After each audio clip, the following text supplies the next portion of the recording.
Existe a possibilidade dessa área não ser da União e nem ser da Paranoazinho, né? De direito? Olha, eu quase posso afirmar positivamente que essa possibilidade é bem real, viu, Cássio? E vou explicar rapidamente. Eu, assim, no final do ano passado, se eu não estou equivocado, eu, então, fui contratado para atuar numa ação do Escapião, naquele condomínio residencial Vivendas Alvorada, né? Que é aí da região aí de Sobradinho. E então, até na ocasião, fizemos várias reuniões, expliquei, né, para os moradores, na época, a minha posição a respeito dessa questão do processo de regularização, que eu não tenho a menor preocupação na forma se é a GDF que vai regularizar, se é o proprietário que vai regularizar, se é a associação de moradores que regularizar. Eu acho que a cidade não pode realmente continuar nesse estado de informalidade, mas essa questão da regularização, para a nossa discussão aqui, que é a questão de domínio e posse, ela é irrelevante, né? Então, olha bem, aí fizemos a ação, né? Eu já tinha os precedentes de outros condomínios que já tinha atuado direitinho, fiz em nome da Associação dos Moradores, aí, em nome do condomínio, e o processo vem avançando, a urbanizadora contestou, todos os confrontantes também, ninguém se opôs mesmo, e o processo estava caminhando para fazer a perícia, né? Para fazer a perícia, porque eu já tinha feito perícia nessa área aí, naquele condomínio residencial Meus Sonhos, e então a perícia, na ocasião, indicou que se tratava de área particular, né? Acho que esse processo ainda não foi sentenciado ainda, mas do condomínio Meus Sonhos. Mas o processo do Vivenda já estava caminhando para a reta da produção de próximo. Quando eu fui surpreendido com uma petição da União, atravessou uma petição lá no processo, dizendo que a área do Vivendas era de propriedade pública, de titularidade da União, né?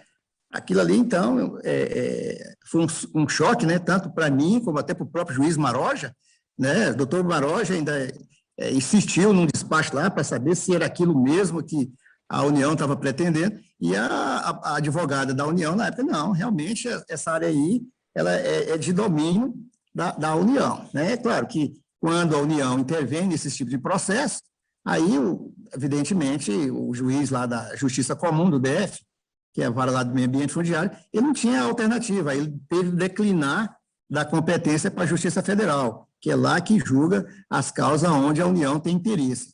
Aí o processo foi remetido para lá, e então eu falei, bom, então eu já vinha acompanhando, né, um recurso do Ministério Público aqui que está tramitando aí na 6ª turma do TRF, aonde o Ministério Público sustenta também essa tese de que as terras da Fazenda Paranoazinho é de propriedade da União. Aí eu falei, bom, eu tenho que fazer aqui um exame mais detalhado nessa cadeia dominial, porque eu tinha parado naquele registro imobiliário de número 833, né? Feito lá no dia 22 de setembro de 1923, lá no cartório de Formosa, que foi o primeiro registro dessa fazenda Paranoazinho, porque essa fazenda Paranoazinho, ela não existia, ela fazia parte da fazenda Sobradinho, né? Depois até os colegas que atuam aí podem confirmar isso. Aí depois, quando foi feito esse desmembramento, criou-se então essa fazenda Sobradinho, e aí então eu fui pesquisando a situação. Aí fui pesquisando, fui até o registro paroquial dessa fazenda e vim de lá para cá. Depois verifiquei que essa fazenda, por exemplo, Fazenda Sobradinho, ela tem um registro, né? O seu registro lá em Formosa. O registro 543. Ele foi feito no dia 14 de outubro de 1918, da Fazenda Sobradinho. Então, tem origem, né? A gente sabe que essas fazendas, pelo menos a Fazenda Sobradinho, ela foi recebida por herança, né? E depois ainda fizeram até uma ação de usucapião. Então, o que foi registrado lá em Formosa até uma ação de usucapião, embora a pessoa tenha recebido isso, essa área da Fazenda Sobradinho, lá no processo de inventário, mas o proprietário terminou decidindo fazer uma ação de usucapião, talvez para ampliar a área, que negócio todo. Então, é uma fazenda assim, que lá, desde 1918, tem registro. Mas então eu me deparei, né, com uma escritura pública de permuta, que ela veio para um processo de impugnação porque é importante que eu faça aqui um breve relato, pessoal. É o seguinte, foi no dia 23 agora de fevereiro de 2021, uma empresa chamada Urbitar Desenvolvimento Urbano Limitada, que deve ser, aí faz parte da urbanizadora Paraná, deve ser mais uma subsidiária aí.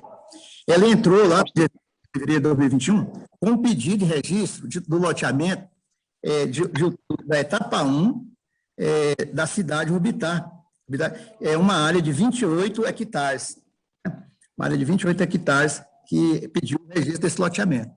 Então, foi um outro colega da gente que fez essa impugnação a esse registro de loteamento, que ele estava abordando, inclusive essa questão que já havia decisão do TRF, a respeito, mandando cassar uma sentença da juíza federal, que extinguiu um processo aí da oposição da União, e aí ele abordou esse assunto e abordou também essa questão referente à falta do registro anterior da transcrição número 833, tá certo? Esses foram os dois assuntos que praticamente ele abordou lá na impugnação. E a organizadora, quando ela respondeu essa impugnação, aí ela trouxe para os autos do processo uma escritura pública de permuta, né, que foi lavrada no livro 4, as folhas 020 e 21, no dia 22 de setembro de 1923, aonde aparece como outorgantes e outorgados Hermano Carlos de Alarcão e sua mulher, dona Clara Gomes Rabelo, e o senhor Balbino Claro de Alarcão e sua mulher, dona Franklina Dutra de Alarcão. Um era proprietário da fazenda Mestre Darmas e o outro proprietário da fazenda Paranoazinho. Então, fizeram essa permuta aí, no mesmo dia, dia 22 de 9 de 1923. E no mesmo dia, 22 de setembro de 1923, né, o casal Balbino Carlos de Alarcão e dona Franklina Dutra, que na condição de proprietário da fazenda Paranoazinho, que tinha recebido em permuta, ele fez a escritura de compra e venda para o senhor José Cândido Souza, né? No mesmo dia. E no mesmo dia foi feito o registro da fazenda Paranoazinho, objeto da compra e venda. Mas aí, quando eu fui verificar, constatei que a escritura pública de permuta não tinha registro, entendeu? É por isso que, quando a gente tira uma certidão daquela transcrição número 833, né, que é da Fazenda Paranoazinho, lá não tem o registro anterior, tá certo? Eu, inclusive, consegui, o doutor Mário Batista me passou, inclusive, a escritura pública celebrada, de compra e venda, celebrada entre o casal Balbinho, né, e dona Franklina, com o senhor José Cândido. O doutor Mário Batista me passou essa escritura. E aqui fala claramente, né, que a origem dessas terras, né, seria realmente dessa permuta, dessa escritura pública de permuta. Então, pessoal, só que a escritura por permuta, como eu falei, ela é datada do dia 22 de setembro de 1923. Agora, vocês observam o seguinte, que o nosso Código Civil, ele é de janeiro, né, de 1916. Janeiro de 1916. E lá, nesse Código Civil de 1916, nós temos 3 artigos que diz claramente sobre a obrigatoriedade do registro dos títulos aquisitivos firmados entre vivos, entendeu? Isso, se vocês verificarem, vocês poderão constatar o seguinte, que lá no artigo 530 do Código Civil, está claramente determinando que o título aquisitivo, o título de compra e venda, permuta, doação, né, e outros tipos de aquisição, tem que ser levado para o cartório de registro imóvel para fins de registro, né? Depois, o artigo 531, também, do mesmo Código Civil, determina a mesma coisa, determina que o título tem que ser registrado no cartório de imóvel. E, além desses 2 registros, ainda temos aqui o artigo 676, Olha só o que diz o artigo 66 do Código Civil de 1916. Os direitos reais sobre imóveis constituídos ou transmitidos por atos entre vivos só se adquirem depois da transcrição ou da inscrição no registro de imóveis dos referidos títulos. Ainda coloca entre parênteses, artigo 530 e 531 do Código Civil de 1916. Olha só. Então, se o casal, né, que fez a venda, a compra e venda, lá para o São José Cândido, que é antecessor da UPCA, não registrou a escritura de permuta, essa cadeia dominial da Fazenda Paranoazinho vai ser igual ao dominó. Vai cair tudo, tudo. Evidentemente, quem está falando aqui agora sou eu como advogado, né? Mas isso, nós temos que fazer essa prova, talvez através de uma perícia judicial, tal, né? Porque eu já tenho aqui a documentação, né? A urbanizadora não conseguiu trazer para o processo de impugnação o registro. E o que me chamou mais atenção, viu, pessoal, é a disfarçatez, né? A disfarçatez de determinados magistrados. Porque, olha só, esse processo de registro e loteamento é um processo administrativo, tá bem? É um processo administrativo. Não é processo judicial. Ele começa no cartório de registro de imóvel. E, na impugnação, olha só o que disse o magistrado lá, doutor Ricardo Nório, né, até um juiz antigo, já que atua nessa vara de registro público há muito tempo. A sentença dele é assim, para rejeitar a impugnação. Primeiro, ele diz que o loteamento da Orbitar é habitado. Um loteamento habitado. Fez uma comparação lá como... É habitado pelas plantas, as vacas, tinha um monte de vaca lá. Será que ele está considerando esses animais habitado, lá como loteamento, então, como é um loteamento habitado, tal, é melhor registrar mesmo, olha só.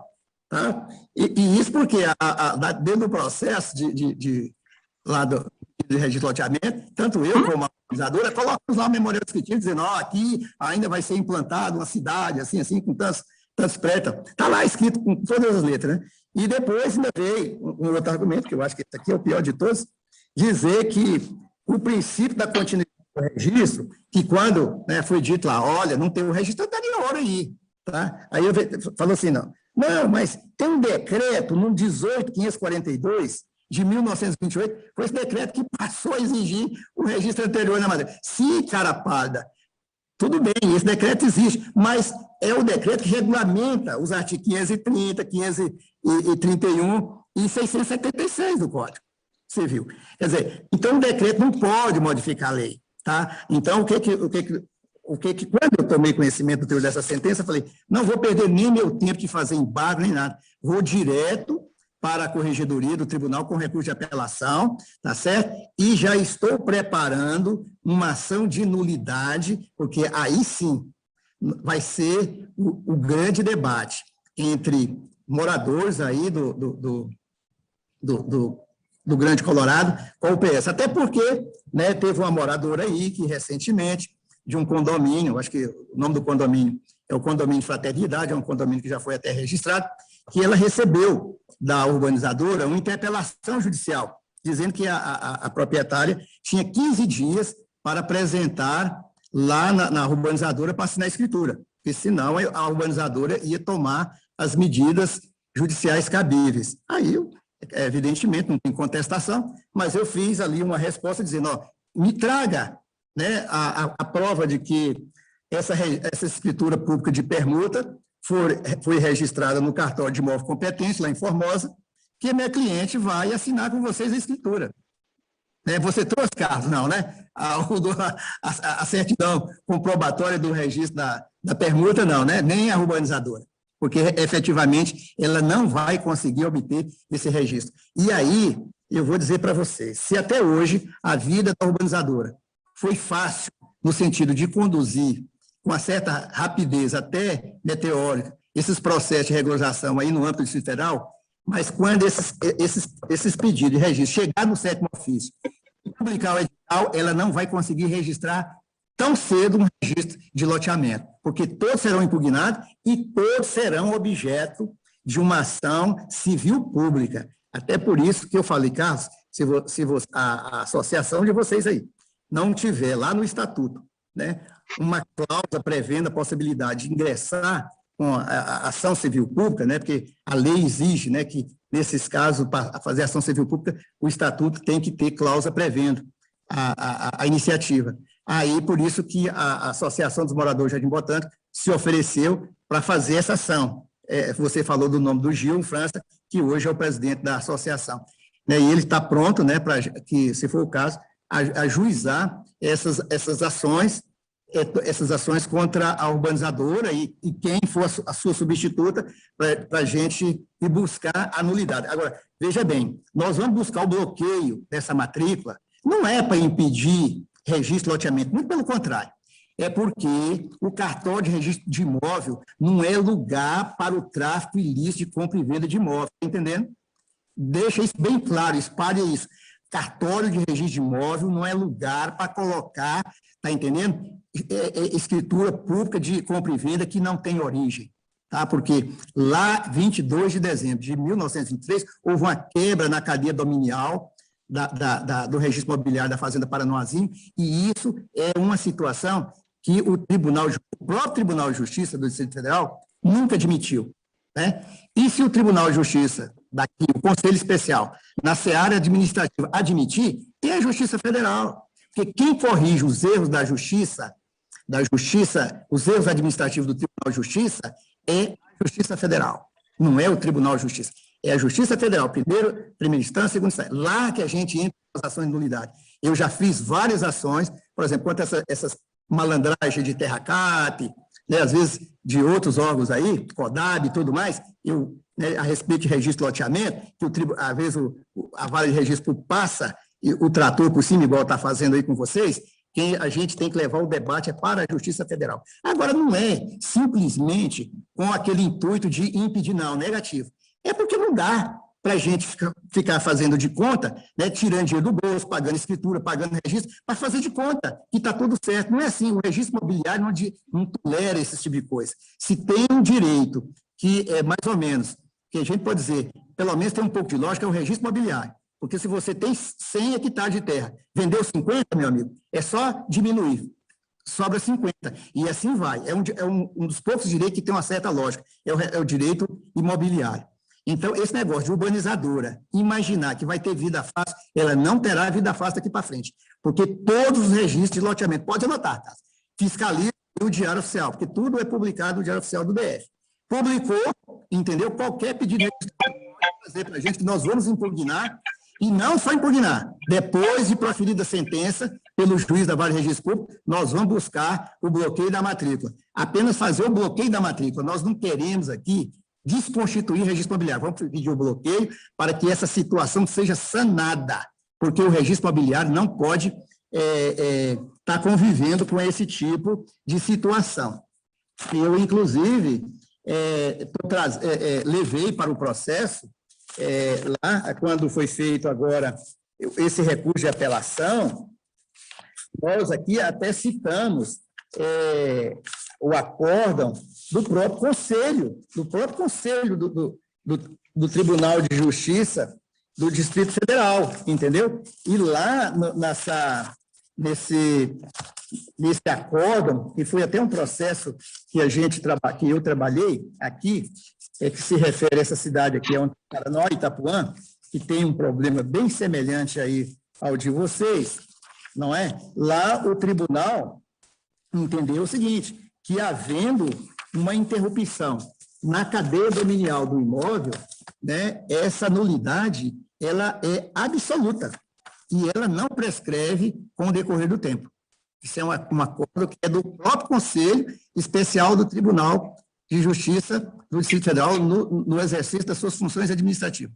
Então, espero realmente que essa decisão do magistrado aí, que diz que orbitar um loteamento é habitado, que por isso que ele estava autorizando o registro, né, para atender o fim social da propriedade, que, né, tá um negócio, né, o cidadão nem teve a coragem de ler o que estava no processo, né, mas o recurso será dirigido agora à corregedora, né, a corregedora, que é a desembargadora Carmelita, é uma magistrada muito séria, e depois a gente ainda tem o Conselho Especial. Independentemente disso, a ação de nulidade na Justiça Federal ela será ajuizada, e lá nós vamos pedir realmente o bloqueio da matrícula da urbanizadora, entendeu? Até o final do julgamento dessa questão, porque acredito que ela não terá condições de provar que essa escritura de permuta tenha sido registrada lá no cartório de Formosa em 22 de setembro de 1923.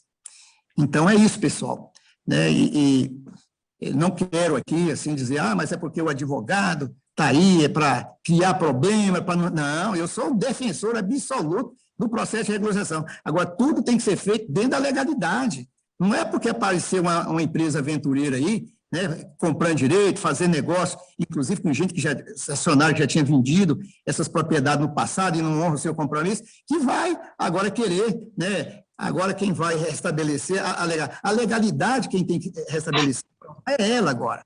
Ela que tem que provar que o seu título de domínio tem origem, porque pelo que eu tenho aqui em mãos, dessa certidão do cartório de registro de imóvel Formosa, o título da Fazenda Paranoazinho não tem origem. E todos os títulos de domínio têm que ter essa origem, voltando até o registro paroquial. Porque se não tiver essa origem até o registro paroquial, não tem registro imobiliário nesse país que para em pé. Pelo menos tem sido as decisões até hoje proferidas pelo Poder Judiciário.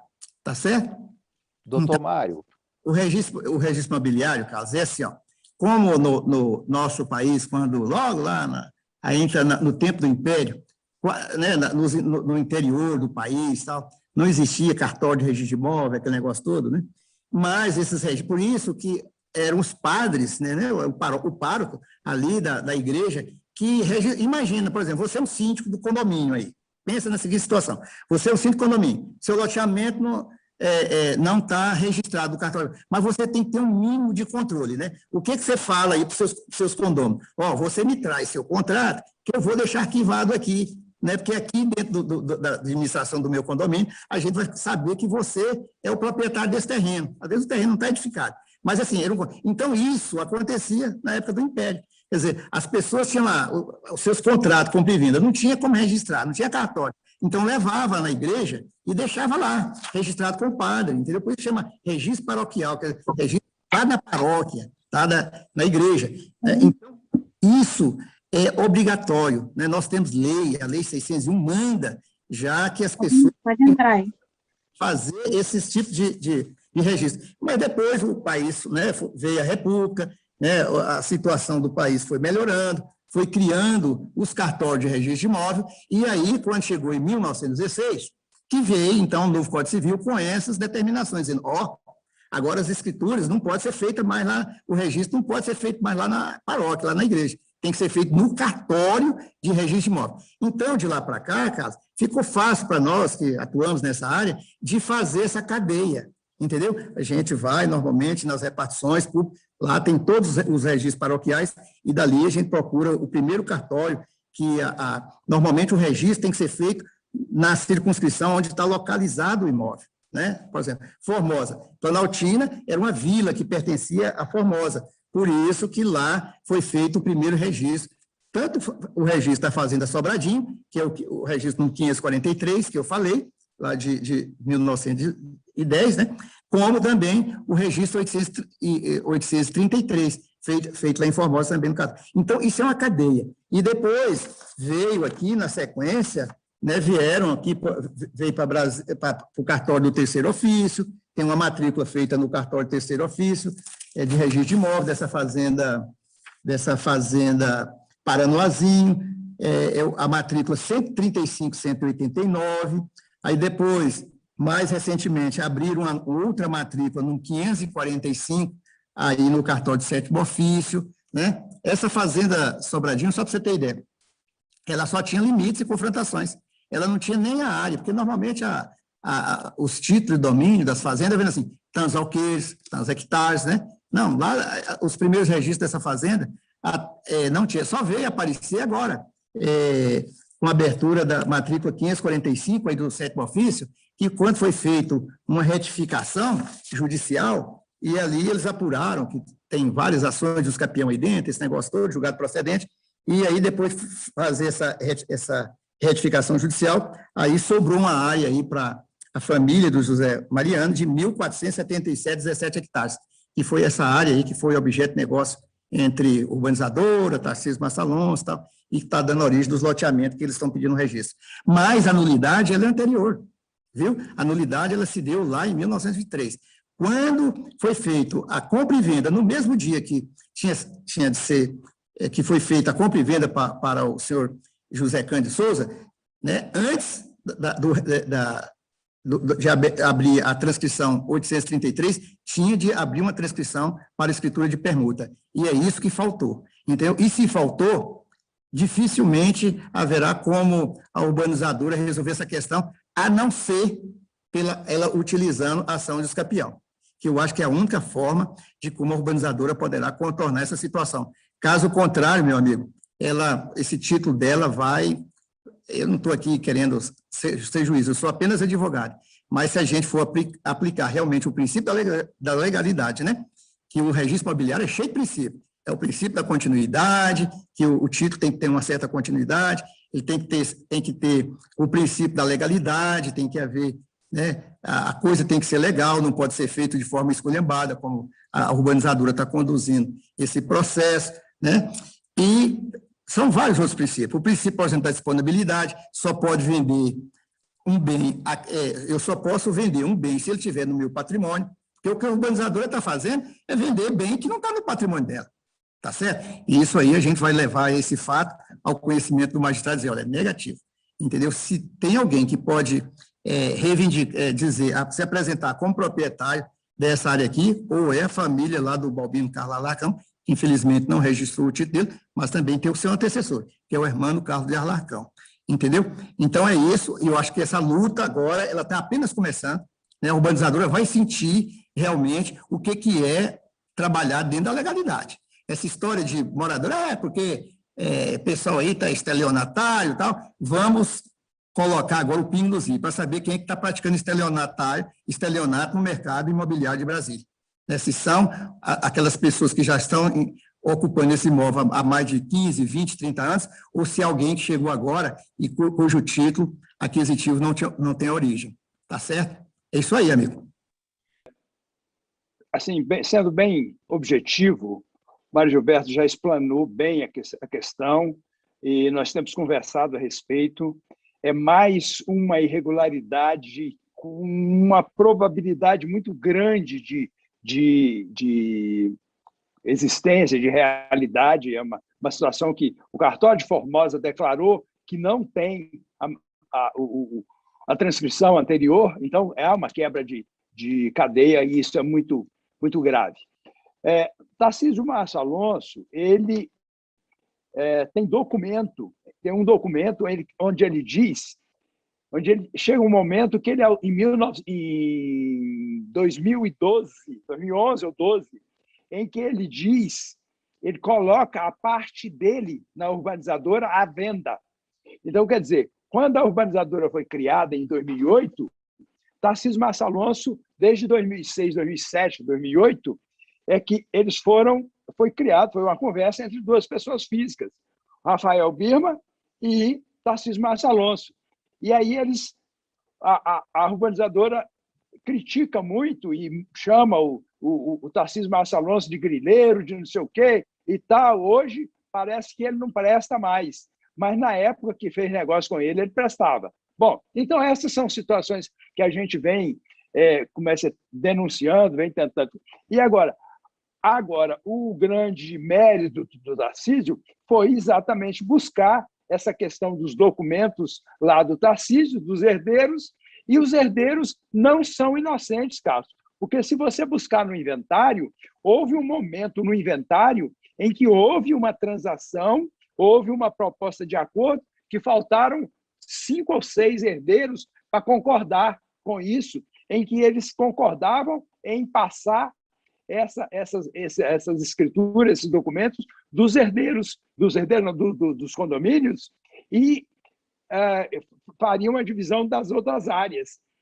E nessa situação, não houve isso. Depois apareceu a urbanizadora, que pagou muita gente e tal, e adquiriu esse direito, e nós estamos vendo agora que esse direito tinha um furo lá atrás. Então, a gente está como é que se diz, apertando e ajustando todos os pontos, estamos segurando os registros, a não ser daqueles condomínios que, eventualmente, os síndicos e as pessoas admitem, tá? Porque é difícil, eles têm um poder bastante grande, mas se essa história tem, como é que se diz, um fim certo, para mim tem um fim certo, como advogado e como cidadão. Acredito que a verdade vai vencer.